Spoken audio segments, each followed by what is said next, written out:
Hang on. There we go. It's good to start the recording first, isn't it? So good morning, everyone. This is Better Each Day, and thank you for being here. It is the 9th of April. Awesome to see everybody. Tony, I can see you got your uniform on, so you are on duty right now. I can see, but so awesome that you're there. Awesome. Thank you for being here. Linda, how's things going down in Austin? Good. Everything's good here. Good. Market's still good. Everything, even though the interest rates are skyrocketing. Yeah. Yeah, it's all good, all good. And I see Bob's out there getting his exercises, got his rain shell on. Linda, good to see you. Nisa, thanks for being here. And we were talking earlier before everyone else got on. I'm glad to hear that you're feeling better and doing better. So that's awesome. It looks like I think RK's with us too as well, but he's actually flown back from Canada, and so he's actually back in India. Very good friend of mine. If you ever need anything on social media or whatever, my friend RK, he owns an entire social media marketing company. Probably one of the brightest people I know in marketing and media out there. So if you ever need something like that, let me know. If there's anyone else, I see a couple of names on there, but if I haven't introduced you, I want to say good morning to you. If you want to jump in here and say hi, you're welcome to do that, so I know where you're at. We're going to do a roundtable here in just a second. And one of the things Anissa brought up that I want to help everybody with real quick is let's see, I want to get over here on my other screen, and I want to give everybody the link to make sure that you're part of um, the actual registration form that makes sure that if you can't be here, like Nisa was saying, last week she was in the hospital, and so she wanted to be able to catch the second and third part of each program. And so what I'm going to do here is I'm going to jump into the chat, so everybody check that out, and you're going to see this in the chat. That will make you registered for Better Each Day. And so what I do is this program here, which is the first leg of the three, so we do 90 minutes. The first one I always put in our public, and I share in the actual group itself, which is called Better Each Day, just to give everybody an idea of what we're doing together. The second phase is focused on the compass. So how are we doing the compass? What is it about? What are your questions? How do you use this tool to better your effectiveness? And then the third section is focused on P5, which is prior, preparation, planning, and practice delivers your performance. So if you don't like your performance, you work backwards and do what? You focus on what are you practicing? What are you planning? How are you doing what? Planning, practice, and Yes. preparation. Okay. What are you preparing for? And you have to remember that all of these need to be done in what?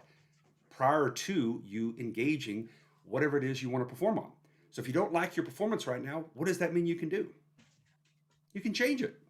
If you don't like your performance, if your performance isn't meeting the grade right now, and you go, I'm just not getting out of life what I need to, I'm not getting out of my work what I need to, I'm not getting out of my tribe, my experience in this thing called reality. And if I'm not getting this, what can I do? All you have to do is reverse engineer. You work backwards and you say, okay, well, what am I doing that has got me where I'm at today? If you've ever read Darren Hardy, how many of you ever read The Compounding Effect? Incredible, outstanding. Okay, here's the thing, accountability. First of all, accountability. Where I am today is what? A result of all the things I've been doing in where? The past.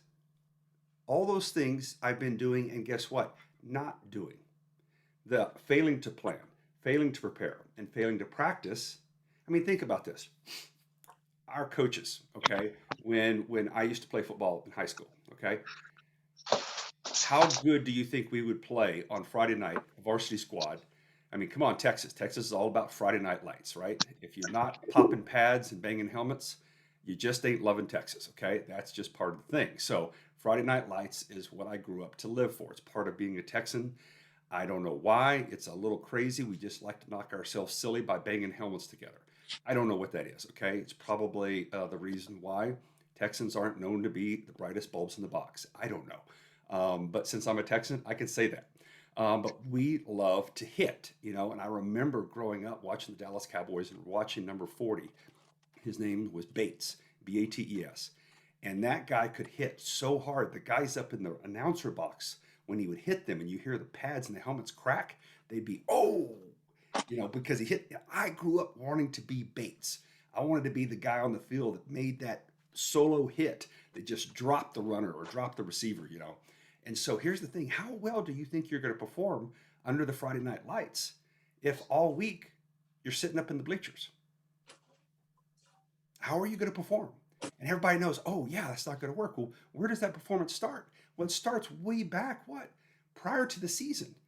And if you've ever played football or you've ever done, and I could ask, I know I'm going to ask Tony here because Tony played an incredible level of soccer.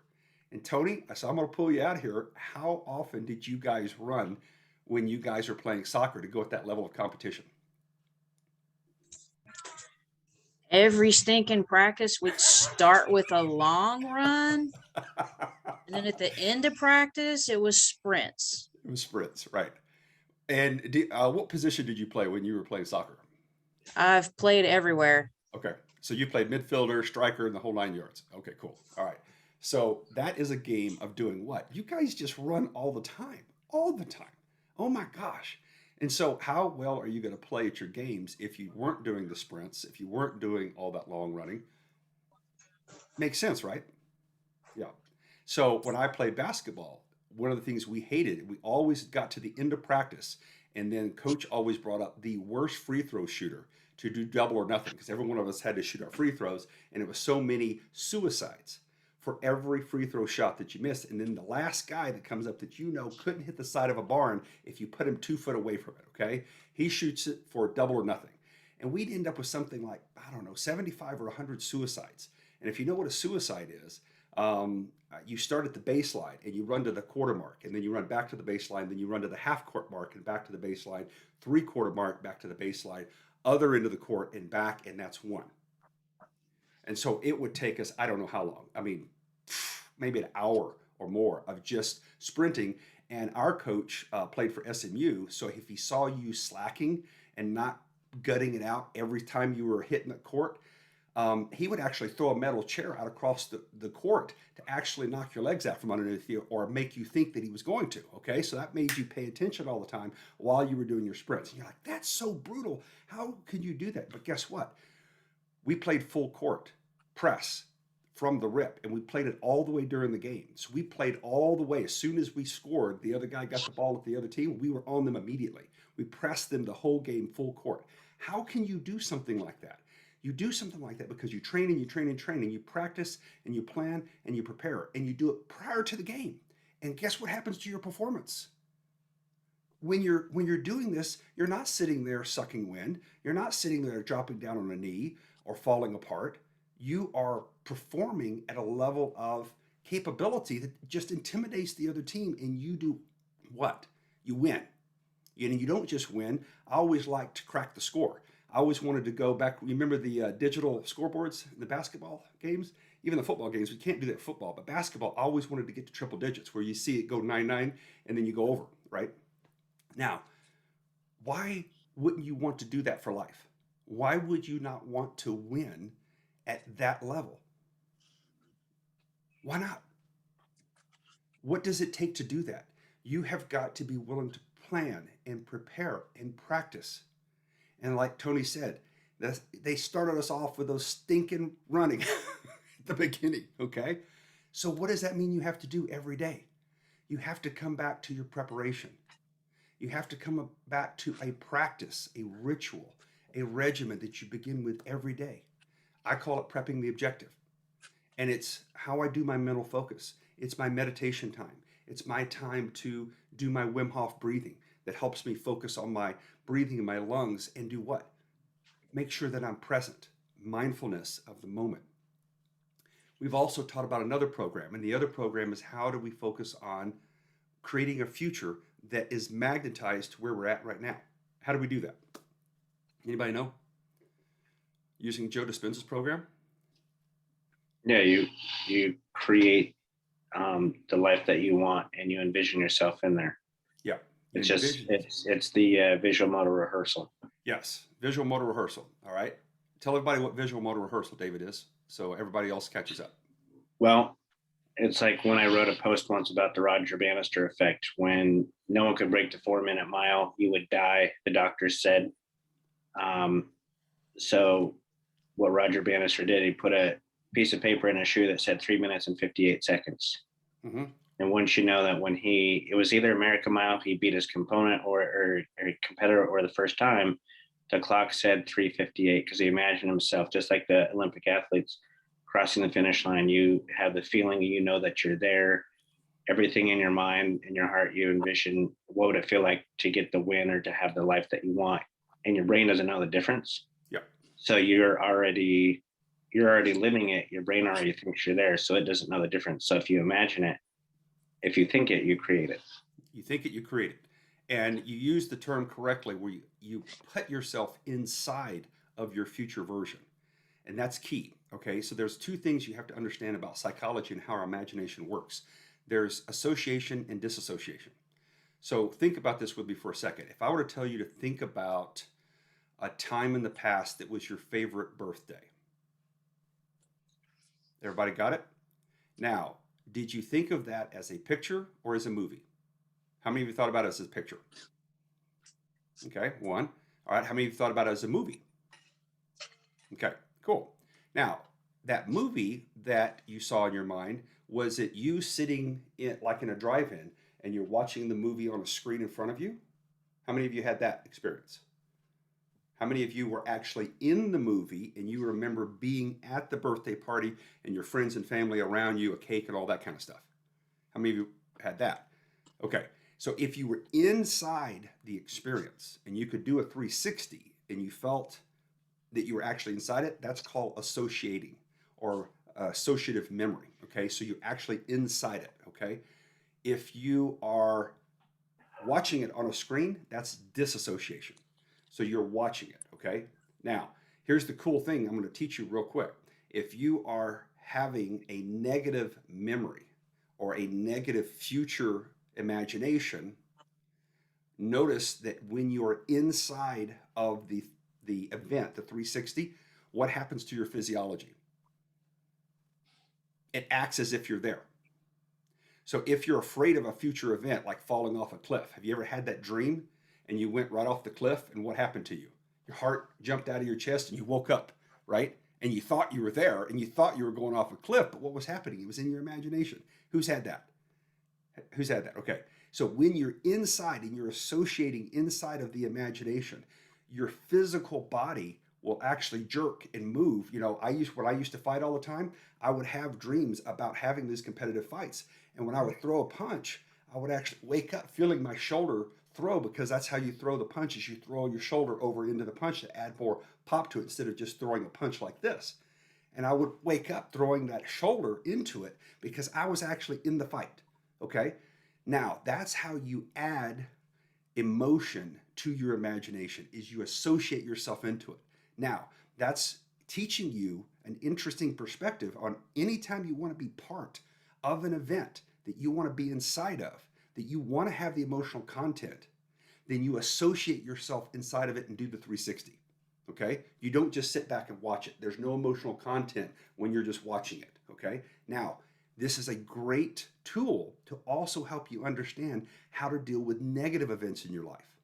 So if you're having a negative response to something that's happened, whether it's in the past, worrying about the future, or even in the present moment, what would you do now that you understand what association and disassociation means? What would you do? You want to detach yourself from it. So you want to be watching it as a movie rather than being in it. Perfect.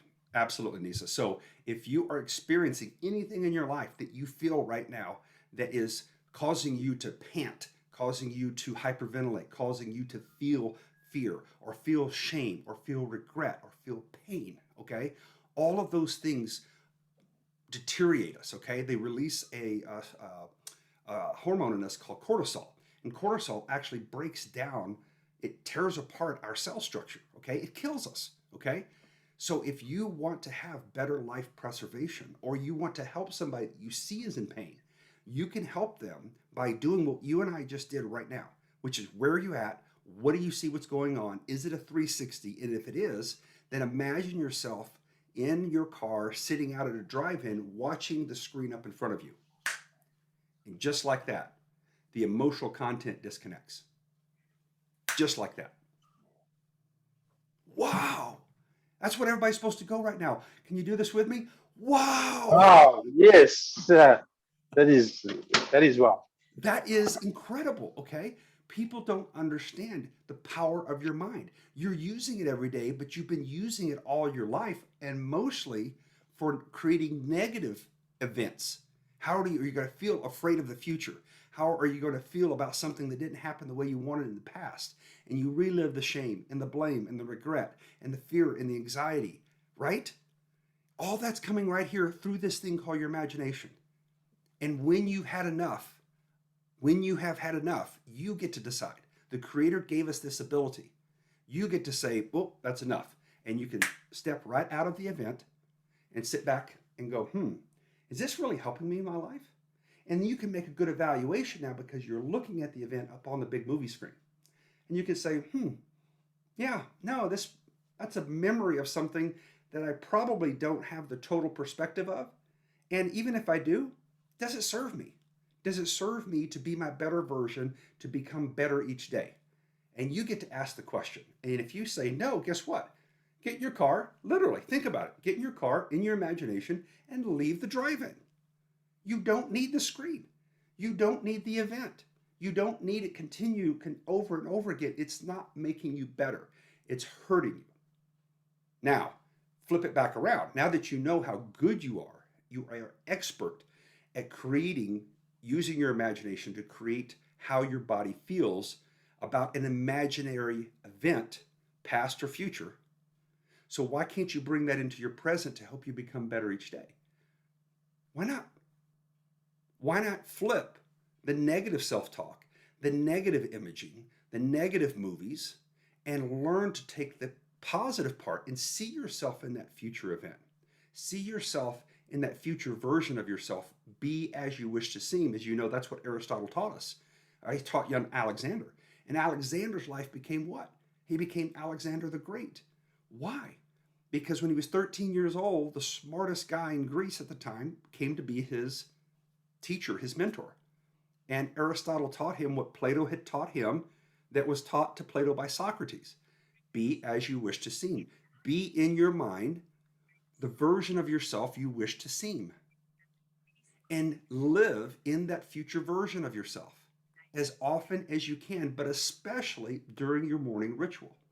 Take the time during your prepping the objective. What is the objective?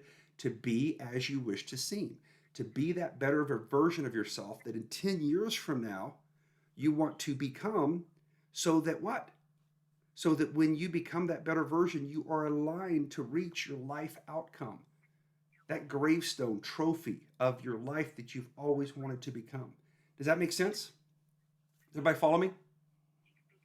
Yes. Okay, good. So here's the thing. We've got the second stage coming up here in 5 minutes. First thing I'm going to do is I'm going to make sure everybody has the link, and then we're going to do our exercise. I'm going to make sure I'm going to put this in the chat. So there is the Zoom. This is for the next event that will focus on the compass, okay, the next 30 minutes. So we'll finish this in about 6 minutes, and that's the link that you'll use to go to the next one. Okay, anybody have any questions right now?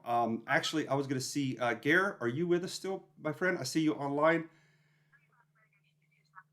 Yes, I am. My camera's just not working. Okay, all right, my friend. Okay. At the time. No worries. So if I remember correctly, I know you're in Scandinavia. Are you in Norway or Sweden? I'm in Norway. Norway, okay. So yeah. My friend, tell me a little bit about the events that you have trained for. I just want to share that with everyone else. I know about your incredible capabilities and what you've been able to do. Tell us about how you do your training, my friend. The mental training? Yes, sure. Well, that's about the consciousness of thinking what you want to achieve and visualize where you're going. And then I make a strategic plan for achieving this. Okay. And in you implementing your strategic planning, what levels of achievements have you been able to achieve, my friend? Well, I've started like 3-4 companies, and I'm growing them all the way. Sure. with friends, some with friends, and some I grow with the team, and Mhm. I have many projects right now. Right. And if I remember correctly, you're also a medical doctor, correct? Yes, that's correct.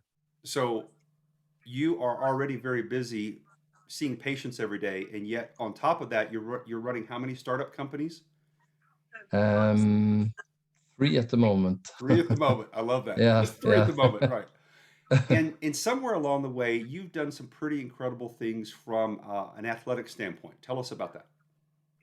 Well, I was in a motorcycle accident when I was 22 studying medicine, and Right. we were having this holidays Okay. and went for a ride, and in a curve a car came in my direction, and I couldn't avoid it, so I kind of crushed my left leg. And after that, I did some good decisions. I can see afterwards in deciding that this shouldn't define me in any way. I would train. I would just walk on the path that I have had decided, and I trained a lot. And after that, I have been doing some bicycle races through the woods, about 90 kilometers, and also I went skiing about 90 kilometers in a long run. Shortly after being operated for the second time. So this was a mental training, and I think that's a part of me too. Always curious to know how far can I come, what can I achieve, and especially after this event, that triggered me to develop myself and what do you call it? To challenge myself Yes. to always take new steps until I was at the the edge of fainting or something. Yeah. Sure. Yeah. And so you've competed in some incredible races. Tell me about some of those competitions. Well, there was a I have prosthesis on my left legs, so the muscles don't function under the knee, and that of course is a little bit of a problem when you are going to bicycle through the woods. 90 kilometers, and I thought that would be a very good challenge for me, just to finish a race like that, and I did, and I didn't see anybody else with such such a handicap that did that. And many people, when they traveled along or passed me, they gave me good comments on, wow, this is incredible. Yeah. Keep on, man. That's great. Sure. And this Absolutely. this race in Sweden, it's a famous long run race for you know, the skiers, Cross country. the the Yes. Nordic skiers. Sure. Sure. And this is about 90 kilometers race, and I was operated 5 weeks before, and I was so motivated then, because I had an inflammation inside of my bone in this area where I was operated earlier. Sure. It's called chronic osteomyelitis, because it's inside the bone. Yeah. And this orthoped, he said, no, you can just forget. And then I have an image that if normally 99% would follow his advice and not do this challenge, but I was the 1% that went the other direction, and I decided that I would not take his advice, and I just that gave me so much energy because I have trained a bit before this operation, but it didn't allow me to walk in the ski equipment, so I went about 87 kilometers with the shoe aching on my foot on the other on the other foot. So that was quite a mental challenge Wow. to perform this one. Congratulations, my friend. I love, thank you for being here with us. Jim, I just see you on board. Good to see you, my friend.